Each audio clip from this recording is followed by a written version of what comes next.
नमस्कार दोस्तों, success Vista classes channel पर आपका बहुत बहुत स्वागत है। दोस्तों आज की वीडियो के अंदर हम शुरुआत कर रहे हैं मुगल वंश की। मध्यकालीन इतिहास में दोस्तों मुगल वंश काफ़ी महत्वपूर्ण है और कोई सा भी आप एग्जाम दे रहे हो, चाहे आप वनडे एग्जाम दे रहे हो या आप यूपीएससी का एग्जाम दे रहे हो, हर जगह मुगल वंश एक प्रश्न आपके एग्जाम में रहते हैं। तो आइए दोस्तों आज शुरुआत करते हैं मुगल वंश की। मुगल वंश के अंतर्गत दोस्तों आज हमारा ये पहला वीडियो है। सबसे पहले हम मुगल वंश की नींव कैसे पड़ी, बाबर कैसे भारत आता है, तो आइए शुरुआत करते हैं। सबसे पहले मुगल वंश में आज हम पढ़ेंगे बाबर।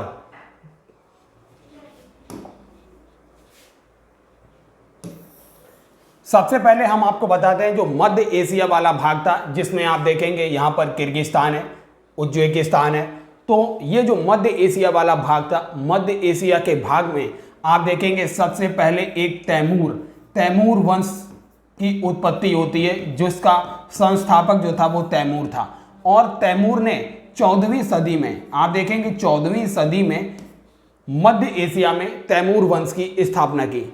जब तैमूर की मृत्यु हो जाती है, तब ये तैमूर वंश जो है कई छोटी छोटी शाखाओं में विभाजित हो जाता है। और इन्हीं छोटी छोटी शाखाओं में एक फरगना नाम का, आप देखेंगे उज्बेकिस्तान वाले रीजन में फरगना नामक एक राज्य था, जिसका शासन भार जो था बाबर के पिता के हाथों में था। तो उसी फरगना राज्य से संबंधित था बाबर। अब आइए दोस्तों देखते हैं किस प्रकार बाबर भारत की ओर आता है और भारत पर आक्रमण करता है। 11 वर्ष की अल्प आयु में 1494 ईस्वी में ही बाबर को अपना राज्य संभालना पड़ता है। लेकिन राज्य संभालने के क्रम में उसको कई मुश्किलों का सामना करना पड़ता है। उसके ही पारिवारिक लोग उसके खिलाफ षड्यंत्र रचते हैं और उसको फरगना से बेदखल कर दिया जाता है। जब फरगना से वह बेदखल हो जाता है, तब बाबर नए राज्यों की खोज में निकलता है। आप देखेंगे उसी क्रम में उज्बेकिस्तान में ही एक जगह है समरकंद पर वह विजय हासिल करता है। लेकिन वहां पर ज्यादा दिनों तक टिक नहीं पाता है। फिर वह धीरे धीरे भारत, ये वाला रीजन है भारत, आप देखेंगे ये पूरा रीजन है भारत, ये है अफगानिस्तान, ये है काबुल। अब समरकंद पर विजय हासिल करता है। लेकिन दोस्तों यहां पर जो ताकतें थी, उस्मानी वंशज इसको यहां पर राज्य नहीं करने दे रहे थे। इस वजह से ये काफी शक्तिशाली लोग थे। तो वह समरकंद पर केवल 8 महीने, 6 महीने, 5 महीने इस तरीके से कुछ समय तक ही कब्जा करके रख पाता था। फिर इसके बाद उसको समरकंद को छोड़कर भागना पड़ता था। फिर आप देखेंगे इसी क्रम में उसने काबुल पर आक्रमण किया। काबुल पर भी वह ज्यादा समय तक राज्य नहीं कर पाया। तो फिर उसने समरकंद को जीतने का प्रयास करता है। फिर समरकंद को जीतने के बाद कुछ महीने वह राज्य करता है। फिर वह इस वाले रीजन में वापस आता है। तो दोस्तों यही क्रम चलता रहा उसका, वह स्टेबल नहीं हो पाया, स्थायी नहीं हो पाया। इसी क्रम में उसको जब वह काबुल वाली विजय को प्राप्त करने के बाद भारत की राजनीतिक स्थिति के बारे में उसको खबर मिलना शुरू हो जाती है। सबसे पहले हम बाबर के बारे में जानते हैं। बाबर का पूरा वास्तविक नाम जो था जहीरुद्दीन मोहम्मद था। ये काफी बार आपसे विभिन्न एग्जाम में पूछा गया है। बाबर का वास्तविक नाम जो था जहीरुद्दीन मोहम्मद जो था, बाबर का वास्तविक नाम था।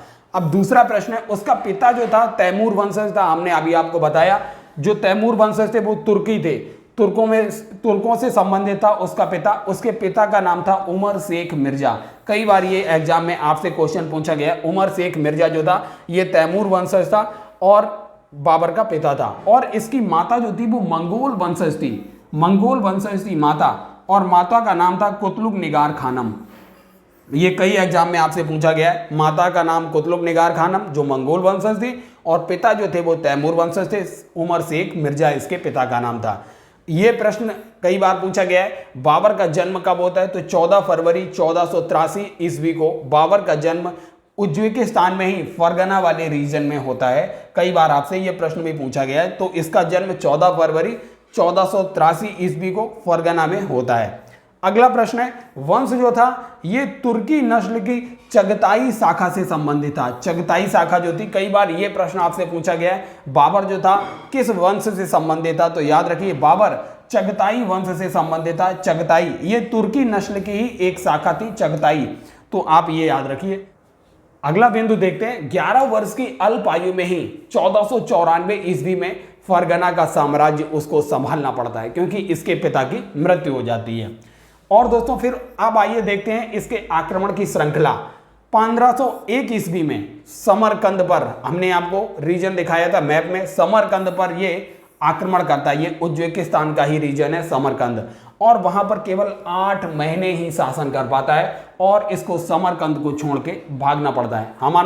दोस्तों हम आपको बता चुके हैं उस्मानी वंशज जो थे काफी शक्तिशाली थे, तो इस वजह से वह वहां पर ज्यादा समय तक टिक नहीं पाया। अगला देखिए, अगला आक्रमण 1504 ईस्वी में कब है? 1504 ईस्वी में अब धीरे धीरे अफगानिस्तान वाले रीजन की ओर बढ़ा है। काबुल की विजय करता है और इसी क्रम में वह गजनी पर भी अधिकार कर लेता है। ये पॉइंट कई बार पूछा गया, बाबर ने काबुल की विजय कौन सी ईस्वी में की थी? तो याद रखिए 1504 ईस्वी में काबुल की विजय करता है और इसी क्रम में वह गजनी पर भी अधिकार कर लेता है। बाबर सबसे पहले देखेंगे आप ऊपर उज्बेकिस्तान वाला रीजन जो है समरकंद के आप बाद नीचे की ओर देखेंगे, यहाँ अफगानिस्तान वाले रीजन में है ये काबुल की विजय कर रहा है। वह धीरे धीरे भारत की ओर बढ़ रहा है। अब वह पाकिस्तान वाले रीजन में एंट्री करेगा। आप देखिए जब 1507 ईस्वी में काबुल विजय करने के बाद जब वह दोबारा काबुल की विजय करता है तो उसी समय पादशाह की उपाधि धारण करता है। यह प्रश्न भी कई बार पूछा गया है, पादशाह की उपाधि बाबर ने कब धारण की थी? तो 1507 ईस्वी में जब वह काबुल की विजय कर लेता है, दोबारा काबुल की विजय करता है, तब वह पादशाह की उपाधि धारण करता है। अगले बिंदु देखते हैं दोस्तों, बाबर के भारत पर आक्रमण करने के क्या कारण रहे?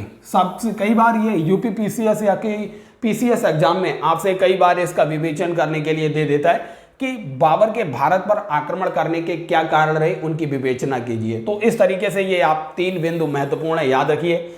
शक्तिशाली उज्बेकों से बार बार पराजित हो रहा था, क्योंकि उज्बेक जो थे काफी शक्तिशाली थे। तब उसको समझ आ गया कि उज्बेकिस्तान वाला जो रीजन था समरकंद, वहां पर उसका राज्य स्थापित करना काफी मुश्किल है, क्योंकि वह जो उज्बेक हैं उस्मानी वंशज जो हैं वह काफी शक्तिशाली हैं। इस वजह से उसको भारत की ओर रुख करना पड़ा।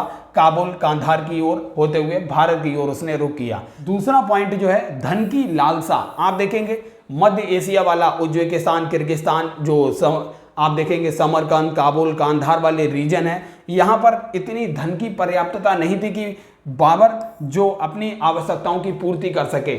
लेकिन जब काबुल कांधार होते हुए जब वह पेशावर खैबर दर्रा को पार करता हुआ पेशावर पहुंचता है, तब उसको भारत में अपार संपदा होने की खबर मिलती है।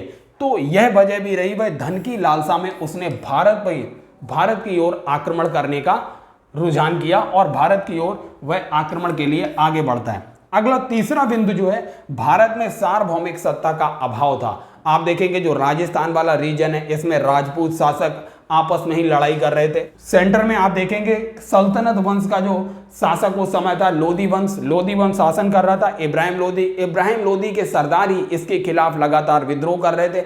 उसमें दौलत खां लोधी जो था उसका इब्राहिम लोधी से मनमुटाव था। आप देखेंगे दौलत खां लोधी जो था पंजाब वाले रीजन का उस समय सरदार था, और राणा सांगा जो राजस्थान वाले रीजन का था, ये भी इब्राहिम लोधी से खौफ खाए हुए था। तो इस वजह से भारत में एक सार्वभौमिक सत्ता का लगभग अभाव था। छोटी छोटी शक्तियों में भारत का साम्राज्य बटा हुआ था। इस बात की जानकारी जो है बाबर को जब वह काबुल कांधार होते हुए पेशावर खैबर दर्रा को पार करते हुए भारत में आक्रमण करने आता है, तब उससे पहले उसको इस बात की जानकारी पता चल गई कि भारत में आपस में ही साम्राज्य जो हैं आपस में ही लड़ रहे हैं और उनके बीच मनमुटाव है और सार्वभौमिक सत्ता का भारत में अभाव है।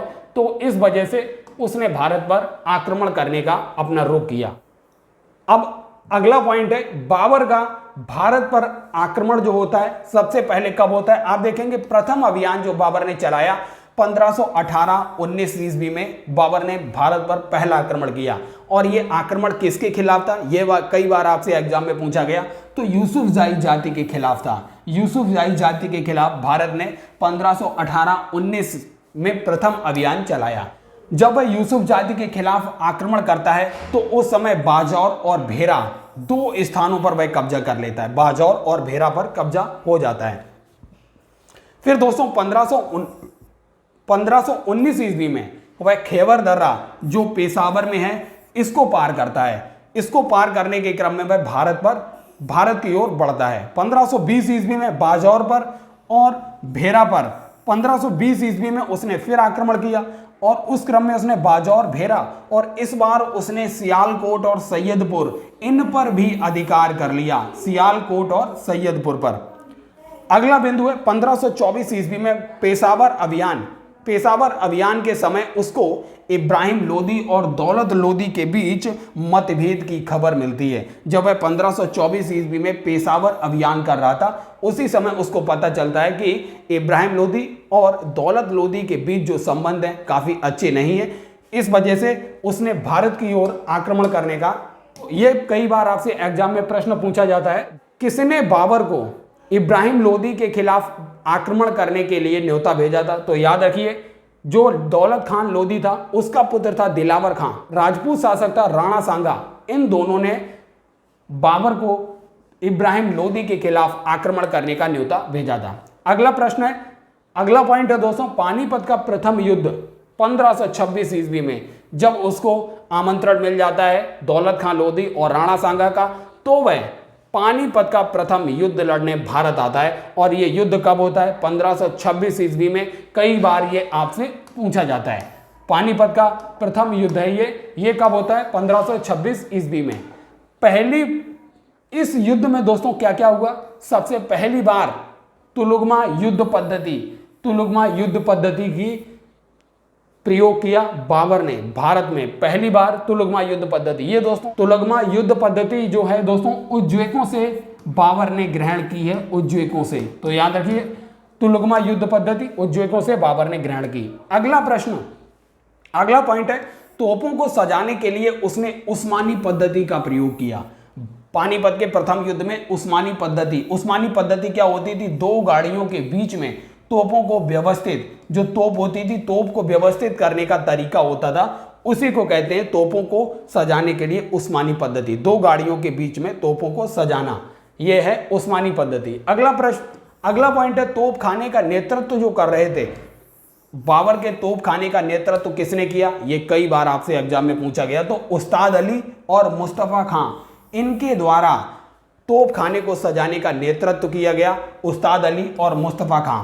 अगला प्रश्न है, कलंदर की उपाधि उसने कब धारण की? दोस्तों जब वह काबुल के निवासियों को, दोस्तों जब वह भारत पर आक्रमण करता है, भारत पर आक्रमण करने के क्रम में जब वह जीत हासिल कर लेता है पानीपत के युद्ध में, तब वह काबुल निवासियों को चांदी के सिक्के दान करता है। काबुल निवासियों को चांदी के सिक्के दान करने के क्रम में, इसी क्रम में उसको कलंदर की उपाधि दी जाती है। तो याद रखिए काबुल निवासियों को चांदी के सिक्के उसने दिए थे, इस वजह से उसकी ये उपाधि पड़ी कलंदर। अब दोस्तों देखिए बाबर के द्वारा जो अगला युद्ध लड़ा जाएगा वो खानवा का युद्ध है। पहला युद्ध पानीपत बाबर और इब्राहिम लोदी के खिलाफ, जिसमें इब्राहिम लोदी युद्ध में ही मारा जाता है। पूरे सल्तनत वंश में इब्राहिम लोदी इकलौता ऐसा शासक है जो युद्ध के मैदान में लड़ते हुए मारा जाता है। ये पॉइंट भी आप याद रखिए। खानवा का युद्ध किसके बीच होता है? 1527 ईस्वी में होता है, सबसे पहली बात। दूसरा पॉइंट याद रखिए, खानवा का युद्ध चित्तौड़ का जो राजपूत शासक था जिसने इब्राहिम लोदी के खिलाफ बाबर को आमंत्रण दिया था युद्ध करने का, अगला युद्ध बाबर ने उसी के खिलाफ लड़ा, क्योंकि बाबर ने अपनी जो बाबरनामा लिखा है, बाबरनामा में उसने बोला है कि राणा सांगा ने इब्राहिम लोदी के खिलाफ आक्रमण करने का जब उसे आमंत्रण दिया था तो उसने वादा किया था कि वह बाबर की हेल्प करेगा, लेकिन उसने बाद में बाबर की हेल्प नहीं की। इस वजह से, और बाबर ने भी सोचा कि अगर भारत में अगर स्थायी रूप से राज्य करना है तो राणा सांगा जो था काफी शक्तिशाली शासक था, इस वजह से उसने अपने राज्य को अकंटक करने के लिए राणा सांगा के खिलाफ अभियान छेड़ा। और दोस्तों राणा सांगा ने जब इब्राहिम लोदी के खिलाफ बाबर को आमंत्रण दिया था, तब राणा सांगा ने सोचा था कि बाबर लुटेरा है, इब्राहिम लोदी को हराएगा और इब्राहिम लोदी के सारे खजाने को लूट कर वह वापस चला जाएगा। लेकिन बाबर ने भारत में आने के बाद जब वह इब्राहिम लोदी को परास्त कर देता है और भारत में स्थायी रूप से अपने पैर जमा लेता है, तो अगला युद्ध जो लड़ा बाबर ने, खानवा का युद्ध चित्तौड़ के राजपूत शासक राणा सांगा के ही खिलाफ लड़ा गया। और इसी युद्ध को जीतने के बाद खानवा के युद्ध को जीतने के बाद दोस्तों बाबर ने गाजी की उपाधि धारण की। यह प्रश्न कई बार पूछा गया है, बाबर ने गाजी की उपाधि कब धारण की? खानवा के युद्ध को जीतने के बाद बाबर ने गाजी की उपाधि धारण की। अगला पॉइंट जो है शराब पर प्रतिबंध और जिहाद। दोस्तों राणा सांगा के खिलाफ जब युद्ध लड़ाई खानवा का युद्ध लड़ा जा रहा था, उससे पहले बाबर ने जिहाद का नारा दिया। बाबर ने जिहाद का नारा दिया और साथ ही साथ अपने पूरे राज्य में शराब पर पूर्ण प्रतिबंध लगा दिया था। इस वजह से, क्योंकि वह जानता था राणा सांगा जो है काफी शक्तिशाली शासक है, इसलिए उसने जिहाद का नारा दिया और शराब पर अपने राज्य में पूर्ण प्रतिबंध लगा दिया था, जब तक वह खानवा का युद्ध जीत ना ले तब तक। अगला बिंदु देखते हैं। अब दोस्तों अगला जो अभियान है बाबर का, वो चंदेरी का युद्ध है। चंदेरी का शासक जो है ये भी राजपूत शासक है, मेदिनी राय। मेदिनी राय के खिलाफ ये अभियान छेड़ा जाता है और 1528 ईस्वी में ये युद्ध होता है। यही बिंदु आपसे पूछे जाते हैं चंदेरी के युद्ध से संबंधित, और इस युद्ध में मेदिनी राय परास्त हो जाता है। और दोस्तों चंदेरी के युद्ध जीतने के क्रम में ही बाबर का जो मालवा को जीतने का अभियान है वह बिल्कुल साफ हो जाता है। तो ये मालवा को जीतने के क्रम में ही ये चंदेरी का युद्ध भी लड़ा जाता है। तो याद रखिए मालवा के रास्ते को साफ करने के लिए उसने चंदेरी का युद्ध लड़ा और मेदिनी राय को परास्त कर दिया 1528 ईस्वी में। अब चौथा अभियान आप देखेंगे, ये चौथा अभियान काफी महत्वपूर्ण है। ये घाघरा का युद्ध, ये अफगान सेना के खिलाफ था। अफगान सेना जो दोस्तों अफगानी सेना थी, अफगानी सेना बिहार और बंगाल की संयुक्त सेना थी अफगान सेना, इसके खिलाफ लड़ा गया था ये घाघरा का युद्ध। अब दोस्तों महमूद लोदी जो था इस अफगान सेना का नेतृत्व कर रहा था। महमूद लोदी, इसके खिलाफ ये अभियान चलाया गया। अब दोस्तों अगला बिंदु देखिए, घाघरा के युद्ध को जीतने के बाद 1529 ईडी में महमूद लोदी जो था ये बंगाल के रीजन में भाग जाता है और फाइनली ये बाबर घाघरा का युद्ध जीत जाता है। अब अगला बिंदु है बाबर की मृत्यु जो होती है ये आगरा में होती है। कई बार पूछा गया बाबर की मृत्यु कहाँ हुई? आगरा में। और उसका जो मकबरा था सबसे पहले आगरा में बनाया गया, लेकिन बाद में बाबर की अंतिम इच्छा के अनुसार उसका मकबरा जो था आराम बाग, आप देखेंगे काबुल के अंदर बनाया गया। तो सबसे पहले उसका मकबरा आगरा में बना, फिर उसकी अंतिम इच्छा के अकॉर्डिंग उसका मकबरा काबुल में बनाया गया। तो बाबर का मकबरा कहां पर है? याद रखिए काबुल के अंदर है बाबर का मकबरा। अब दोस्तों बाबर से संबंधित कुछ महत्वपूर्ण बिंदु जो हैं आपके एग्जाम में पूछे जाते हैं, वो मिसलेनियस बिंदु हम देखते हैं कौन कौन से हैं। सबसे पहला है बाबर ने सड़कों की माप के लिए गजे बाबरी का शुभारंभ किया। तो गजे बाबरी का शुभारंभ किसके द्वारा किया गया? गजे बाबरी का शुभारंभ जो किया गया बाबर के द्वारा किया गया सड़कों की माप के लिए। अगला बिंदु है बाबर भारत में दो महत्वपूर्ण खेल, एक तो था गंजीफा खेल और दूसरा था इश्कबाजी। ये दो खेल भारत में लेकर आता है। गंजीफा खेल जो था दोस्तों ये ताश के पत्तों से संबंधित था। ताश के पत्तों से संबंधित जो खेल है गंजीफा, ये बाबर लेकर आता है भारत। और इश्कबाजी, ये जो दूसरा खेल था इश्कबाजी, ये जो है कबूतरों से संबंधित खेल था। कबूतरों से संबंधित खेल था इश्कबाजी और गंजीफा। ये जो है ये भारत में बाबर के द्वारा लाए गए खेल थे। ये कई बार आपसे पूछे जाते हैं। बाबर ने नए तरीके के छंद मुबैयान का सृजन किया। तो ये बाबर काफी संगीत में भी रुचि रखता था, लेखन में रुचि रखता। तो याद रखिए, तो उसने छंद मुबैयान छंद का सृजन बाबर के ही द्वारा किया गया। और उसने अलंकार शास्त्र पर एक किताब भी लिखी है दोस्तों, अलंकार शास्त्र पर रिसाल ए उसज। रिसाल ए उसज जो है ये अलंकार शास्त्र की किताब है और बाबर के द्वारा लिखी गई है।